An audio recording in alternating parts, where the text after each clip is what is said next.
I live in a neighborhood home with my older sister. We rent the place and split the bills. This was last October, as the weather was just starting to get colder. My sister had plans to meet up with some friends in Florida, so she would be gone for almost a whole week. She invited me, but I couldn't take the time off work. Anyway, she left on Monday morning, which was a day I didn't work. I cleaned up the house and just enjoyed having some time alone. That same day though, around 2, there was a knock at the door. I thought it was maybe a package my sister had ordered, so I answered it. It was an older man, like early 40s. He wasn't holding a package or anything though. "Hi, how can I help you?" The man looked me in the eyes for an unsettling amount of time before answering. "Oh, I just wanted to see who lived here. Sorry, didn't mean to bother you." He smiled and nodded, then walked away. I thought that was strange and wasn't really sure what he meant by that, but I closed the door and continued my day. As far as I'm aware, nothing else happened for the rest of the evening. The following day I had work, so I woke up early and headed down to the office. I got back home at 6. Only a half hour later, and while I was cooking dinner, there was a knock at the door again. I looked out the peephole before answering this time, and it was the same man from yesterday. He was easy to recognize because he wore the same exact clothes. I opened the door, though I was a bit more hesitant this time, only cracking it open. "Is everything okay?" He smiled and said of course, as if I was being silly for asking that. He then said he was just checking in on me. The way he said it was like it was expected or something. "Oh, are you a neighbor of mine? I didn't know," I said, assuming he must be one of those older nosy neighbors. It still would be strange for him to check in on me, but it would explain it. "Oh, no, I was just walking around," he said. He was really starting to creep me out now, so I said I was fine and closed the door. I waited for him to leave my porch, then went back to cooking. I texted my sister that night, asking if she'd ever encountered that man, but she said no. I was paranoid the rest of the night. I felt safe inside my home. All the doors were locked and everything, but I also felt like I was being stalked and watched. What could that man possibly want that wasn't something creepy? The night passed again, with no more signs of him, and same with the following day. He didn't knock on the door, and I had hoped it might actually be nothing to worry about. The day after, I had off work, and it was the last day that my sister would be gone for. I spent most of my time inside and just hanging out, reading and watching YouTube. Every so often, I'd peek out the windows just to be cautious, but I never saw anything. Around 8, I was watching TV when I heard something scrape against the outside of the house. It sounded like a stick scratching along the siding. I quickly got up and opened the blinds, seeing the bush right under the window shaking, and faintly, I could hear footsteps running away. I couldn't see anything else in the dark though. I felt like I was going to throw up. Surely it was the same man, but how long was he there? Was he sitting in the bushes, trying to watch me through the window? I was so out of it, I didn't know what to do, and ended up calling my sister. Luckily for me, she picked up. I tried to explain to her what was going on, but I think I was talking too fast for her to understand, and midway through the conversation, there was a knock at the door. I didn't answer, but the man started calling out and knocking louder. He asked me to let him in and tried to guilt trip me by saying he was injured. Then he made excuses for being outside my home and then started apologizing for everything. He continued to bang on the door. It was creepy and disturbing how desperate he was for me to open the door. Clearly something was wrong with him. My sister told me to call 911 immediately, so I hung up and did as she said. The man stayed at the door for a whole 5 minutes, still trying to convince me to let him in, before he finally left. What the man actually wanted is unknown, and how long he was stalking me for is also unknown. He could have somehow figured out my sister was gone for the week. It just seems like too big of a coincidence. Whatever the case, I haven't seen him at all since then. Hopefully, it's over.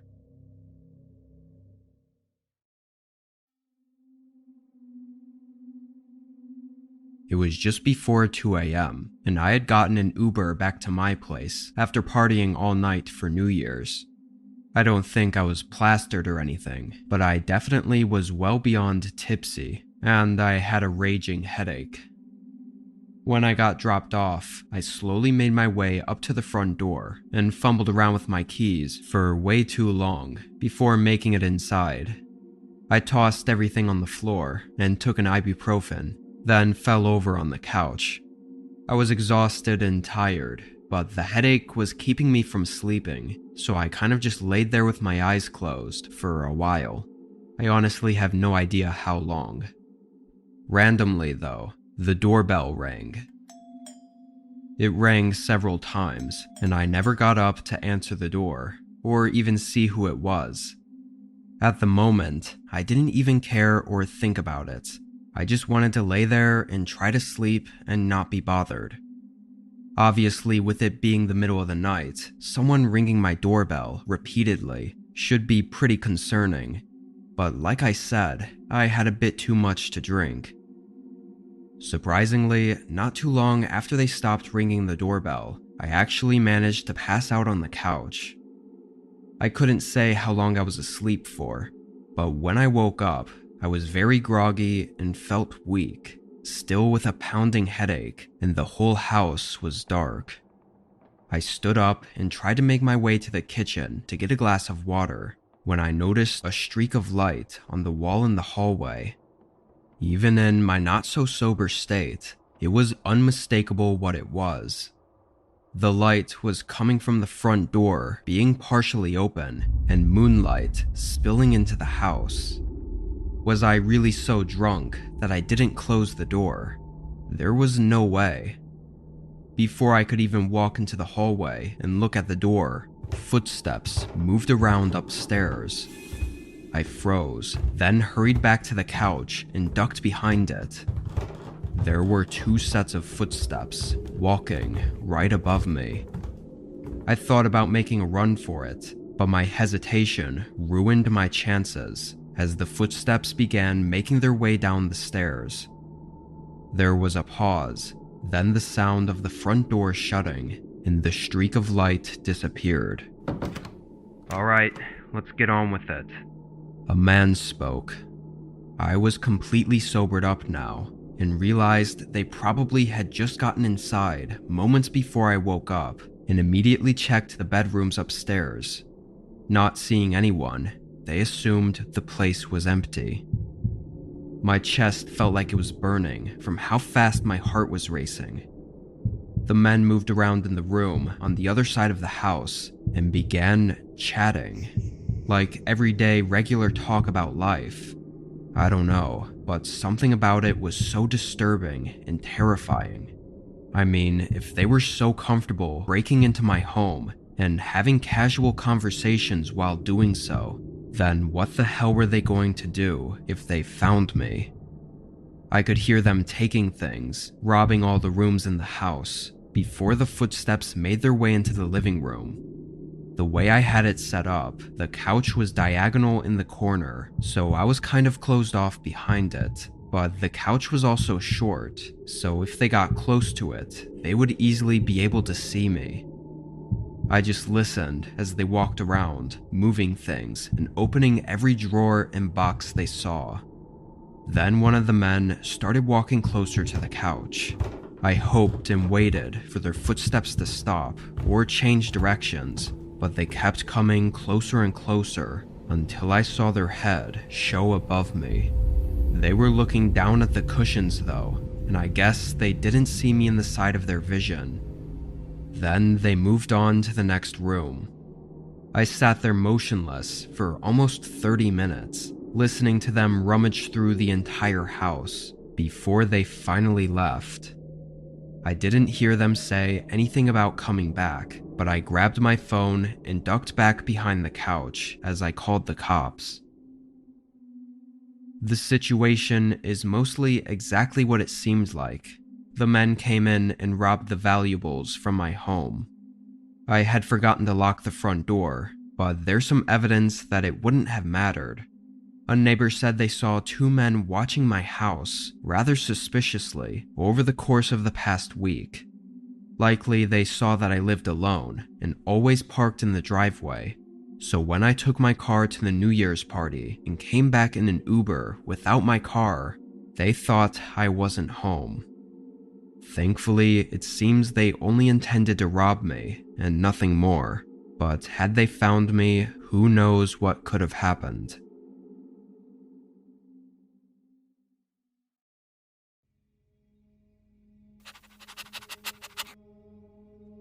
I was at home with my dog Hazel. It was a normal night. I'd gotten out of work already and was just trying to enjoy the few hours I had before bed. I was watching TV and eating some snacks when Hazel got up and went to the back door, wanting to be let out. I got up and let her outside to do her business. I had a pretty small fenced-in backyard, so I never really needed to keep an eye on her too much. Usually she'd stay out for a while and sniff around anyway. While I was up, I put some dishes away and cleaned up the mess I made from cooking earlier, when Hazel started barking.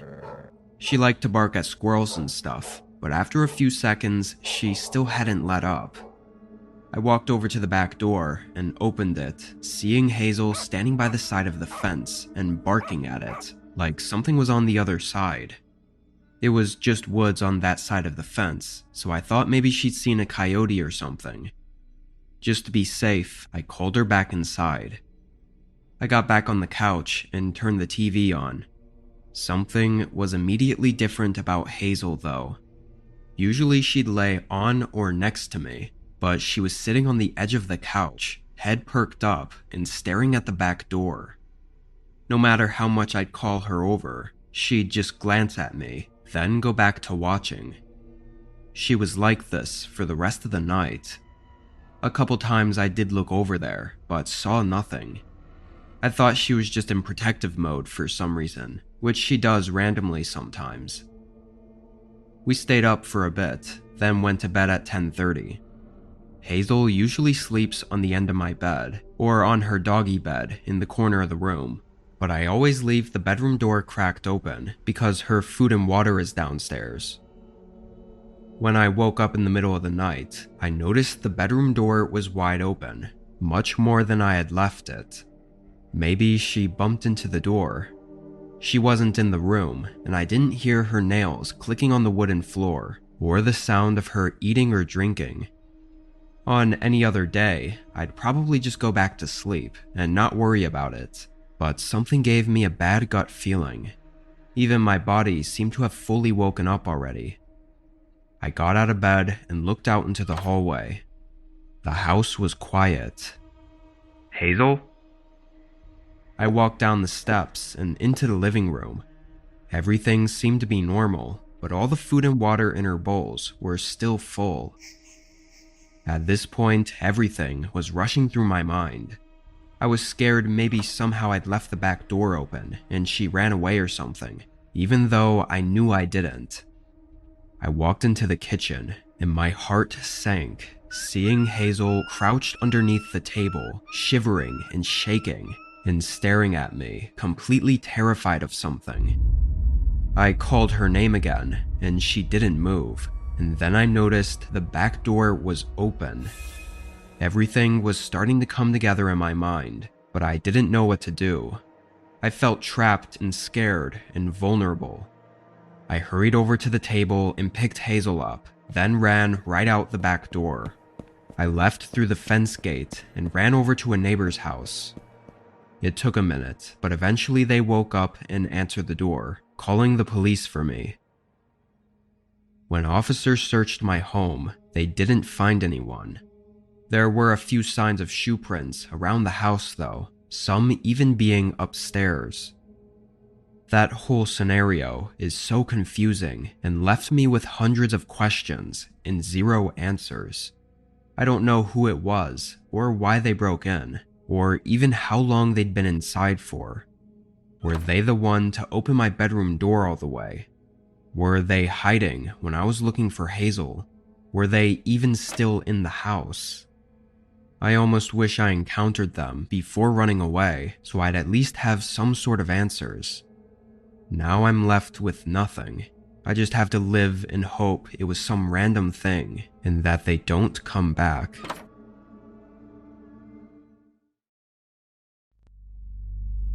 During spring break of my senior year of high school, I went on a trip to the beach with my group of friends. My best friend, Tyler, went too.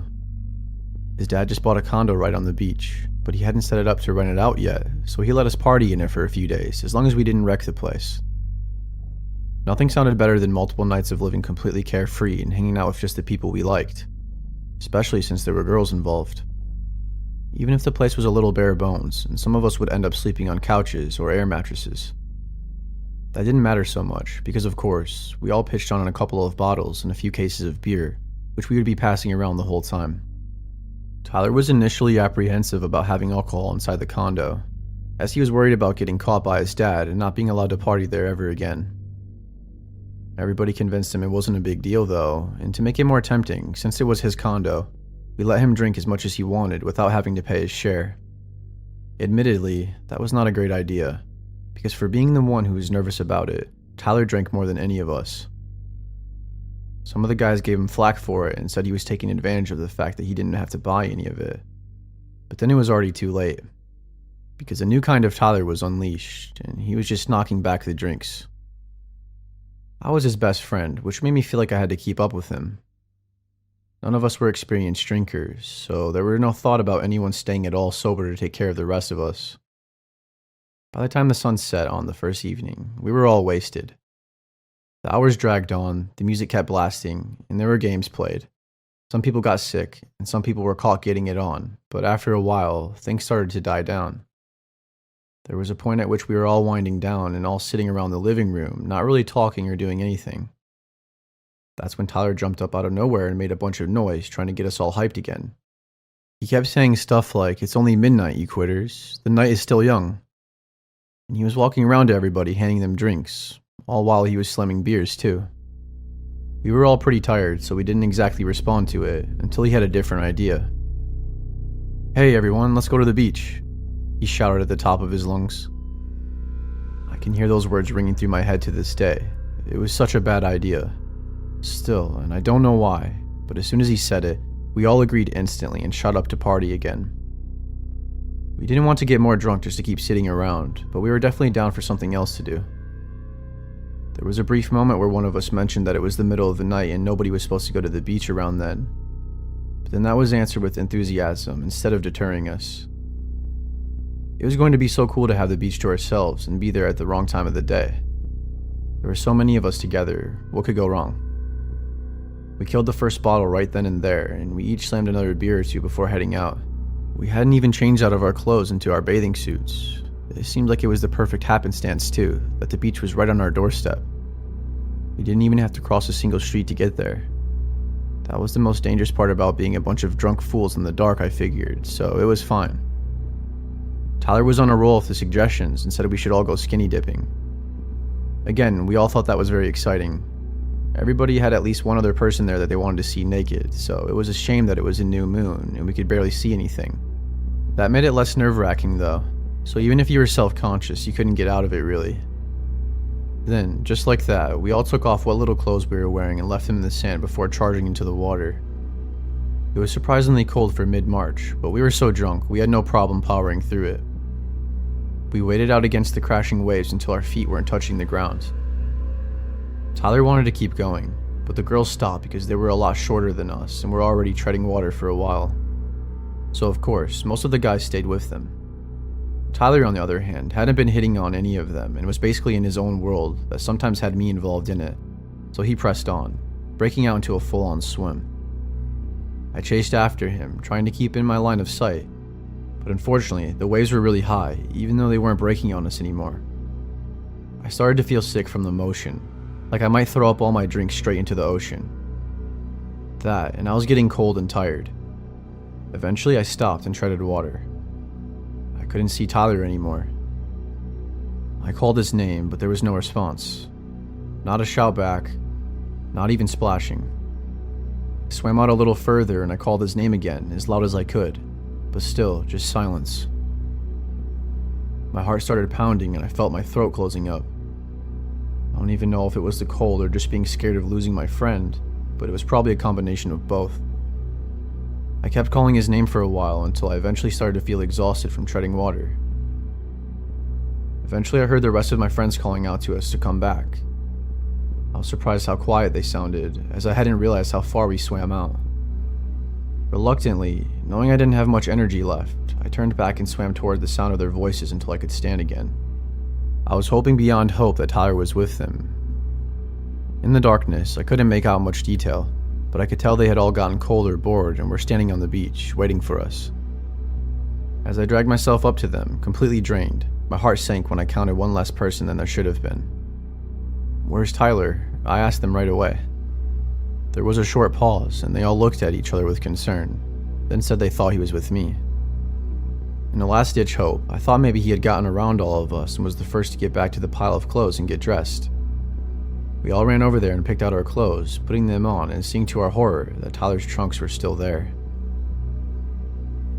I ran back to the ocean, but my friend stopped me from going back in, saying it was better to wait for him to come back.